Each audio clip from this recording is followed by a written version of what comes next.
Pagkababa pa lang ni Liwuke, hawak na niya ang puluhan ng kanyang espada at nakangiting aso kay Hong Jianye. Senior Hong, hayaan mong magpakitang gilas ang iyong nakababatang kapatid. Si Hong Jianye naman ay nakakrus pa rin ang mga braso at nakatayo lang. Sige, maglaro ka muna. Titignan kita at magbibigay ng ilang mungkahi kung sakaling pumalpak ka. Matapos makatanggap ng isang spiritual buff mula kay Hong Jianye, lumipad si Liwuke sa gitna ng mga demonyo at sumugod ng walang sabi-sabi.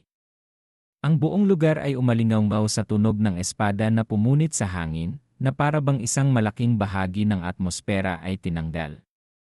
Ang mga nakapangingilabot na hiyawan ay umalingaw sa kalangitan at lupa. Ang ilang demonyong natitira na may utak ay nakakita sa tanawing ito, at ang kanilang mga kaluluwa ay lumipad sa siyam na langit. Sino ba iyang naglalaro ng ganito? Sinong tao ang gumagawa ng mga ganitong walang hiyang bagay? Hindi pa kami nakakabawi, ang buong lugar ay uminit na para bang nasusunog. Ang lupa ay bitak-bitak at ang hangin ay naglalabas ng amoy ng pagpatay. Si Hong Jianye naman ay naglabas ng isang cool na teknik na nagpaliyab sa kanyang buhok, mas maliwanag ang kanyang mga mata kaysa sa mga high-voltage lamp. Ang mga sigaw ay umalingaw saan man, ang bawat demonyo ay nilamon ng kanyang likhakine niyen ng walang awa. Sa gitna ng mga demonyo, mahigit 10 nasa realm ng combination ay sumigaw, hindi maganda to. Sinusunog niya tayo ng buhay. Kayo't mga kapatid. Naglabas sila ng demonic key na bumalot sa kalangitan, na naglalayong magtulungan upang iligtas ang sitwasyon. Ngunit sa loob ng wala pang 3 minuto, mula sa 800,000 na demonyong nagtipon, 400,000 ang nawala sa usok. Si Liwuke ay nakatayo sa gilid at pumalakpak. Senior Hong, ang iyong atake ay talagang kahanga-hanga. Hihingi ako ng pahintulot na bumalik at magtirik ng insenso para sa kanila. Walang sinabi si Hong Jianye, ngunit sa kanyang puso ay mayroon siyang napakalaking pagmamalaki. Hehe, labanan ay labanan. Sino ba naman ang may sabi na malas silang makatagpo ako? Kahit gaano pa kahusay ang ating guro, si Hong Jianye pa rin ang pangalawa sa pinakamagaling sa labanan. Pagkatapos ay sinabi niya ng kaswal, tapusin natin to ng mabilis. Huwag nating hayaang pagtawanan tayo ng mundo. Ang sinabi ni Senior ay totoo. Kung mapapahiya ang guro dahil sa atin, magkakasala tayo sa kasaysayan. Pagkatapos ay hinigpitan ni Liwuke ang mahabang espada at lumipad diretsyo sa pugad ng demonyo, sumugod ng walang humpay. Sa tabi niya, si Hong Jianye ay sumasayaw pa rin ng apoy, bawat tira ay sinusunog ang lahat. Ang dalawa ay nagtulungan ng walang kahirap-hirap tulad ng isang pares ng mga masasamang Diyos, na naging dahilan upang ang mga demonyo ay mamatay bago pa man sila makasigaw ng ayaw na namin. Sa panig ng Great Chu, ang mga general at sundalo ay nakatulala, na parang nawalan ng dugo. Ang lakas!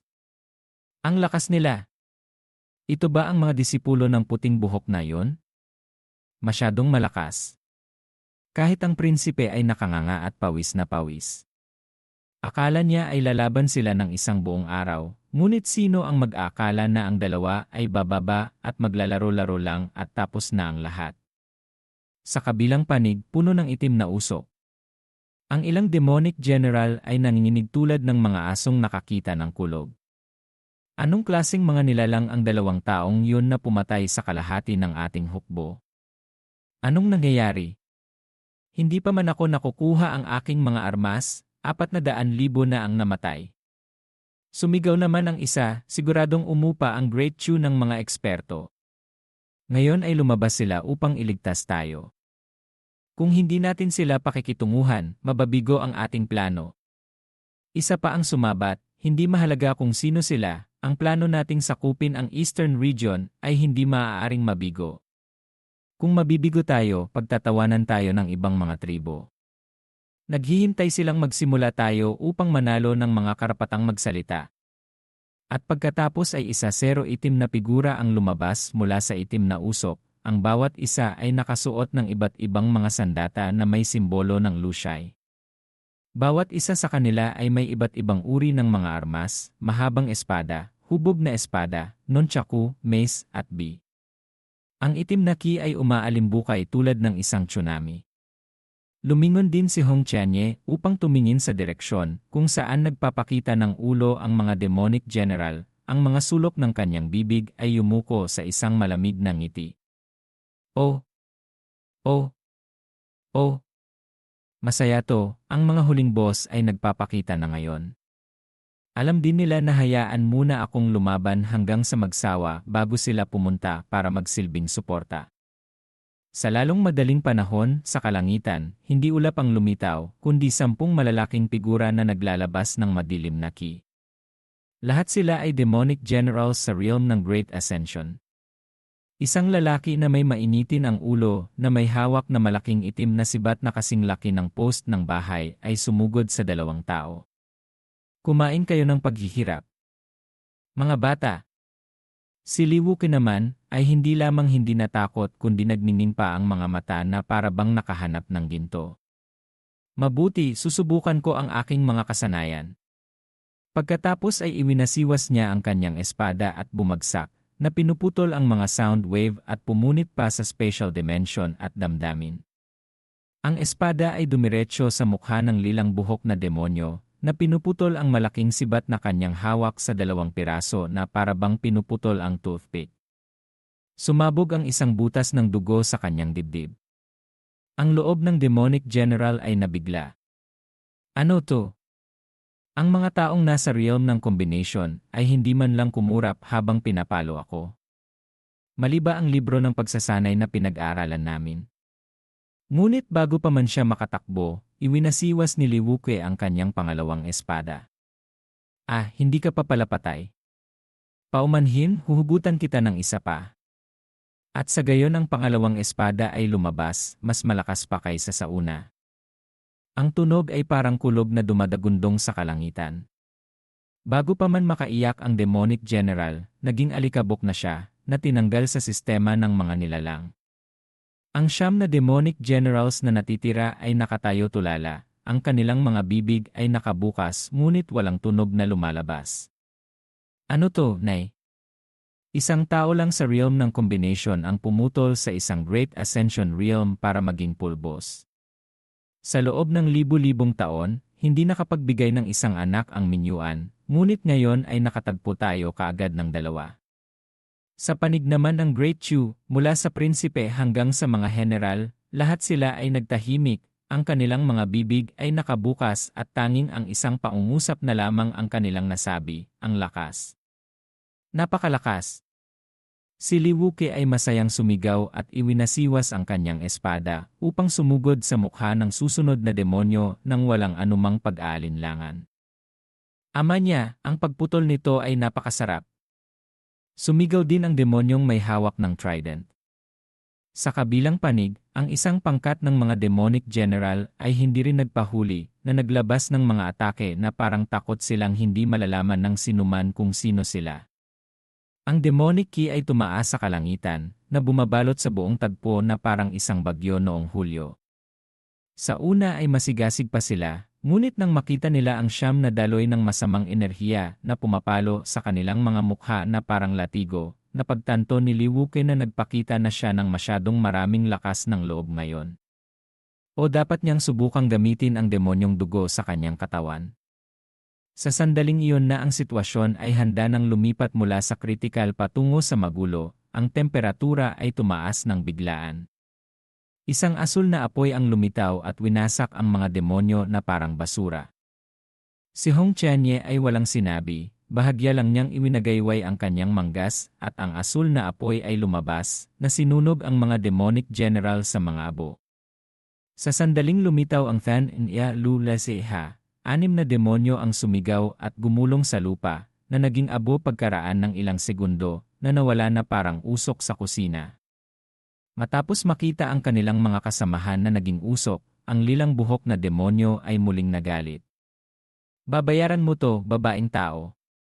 Sa trident, ang pamatay na ki ay bumulwak at ang langit at lupa ay namutla rin. Si Li Wuke ay nagsimulang pawisan ng malamig, tahimik na lumayo ng ilang daang metro. Ang 2 demonic general ay nakita ito at nagmadali rin sa pinangyarihan, na ipinapakita ang kanilang mga sarili na parang nagdiriwang sila ng tabumpay. Ngayon ka lang natakot. Huli na. Tapos na. Bulong ni Liwuke sa pamamagitan ng naggangalit na mga ngipin, na umatras ng ilang daang metro pa, handang tumalon sakaling may mangyari. Ngunit pumasok din si Hong Qianye sa larangan ng digmaan nang hindi nangangailangan ng background music. Umalis kayo o maghanda kayong mamatay, kayong mga basura. Ang pagpatay na ki ay sumabog sa kalangitan at sumugod, na winasak ang lahat. Pagkatapos ay dali-dali siyang pumitik sa kawalan, at sa gayon ang isang grupo ng itim na apoy mula sa kung saan ay lumitaw. Ang itim na apoy na ito ay hindi katulad ng iba, bawat sweep nito ay sumisipsip ng lahat. Ang mga demonyo ay hindi pa man nakakapagmura ay nilamon na, hindi man lang nakabibigkas ng kahit isang hikab. Ang dalawang demonic general sa late stage ng Great Ascension na nakatayo sa malapit ay hindi pa man natatapos ang salitang hindi ay nilamon na ng itim na apoy na walang iniwang bakas. Ang lilang buhok na demonic general ay bahagyang mas matagal na buhay, ngunit pinahaba lamang nito ang kanyang paghihirap. Nagwasiwas siya ng sibat ng walang taros, naglalabas ng isang bunto ng kulay abong kidlat na akala niya ay napakahusay. Ngunit hindi inaasahan na ang kidlat ay hinihigop ng itim na apoy nang hindi nag-iwan ng kahit isang strand ng usok. Ang lilang buhok na demonic general ay nakatayo tulala na parang isang rebulto, sumisigaw sa kanyang puso, hindi ito maaari. Sa sandaling ito na lang siya natakot at nagsimulang maawa sa kanyang sarili. Agad siyang tumalikod at nagplano na umalis, ngunit huli na para tumakbo sa pagkakataong ito. Hindi lamang nito kinakain ang laman, kundi pati na rin ang kaluluwa, kumakain hanggang sa mga alaala ng pagkabata. Ah! Sumigaw siya ng ilang beses at sa gayon ang lilang buhok na demonic general ay naging aburin, tapos na ang pelikula sa ilang sandali. Ang mga demonyong natitira ay hindi na kailangang sabihin. Nahulog sila sa isang malungkot na eksena kung saan hindi sila makatakbo o makapagtago. Bawat sweep ng itim na apoy ay winawasak ang lahat.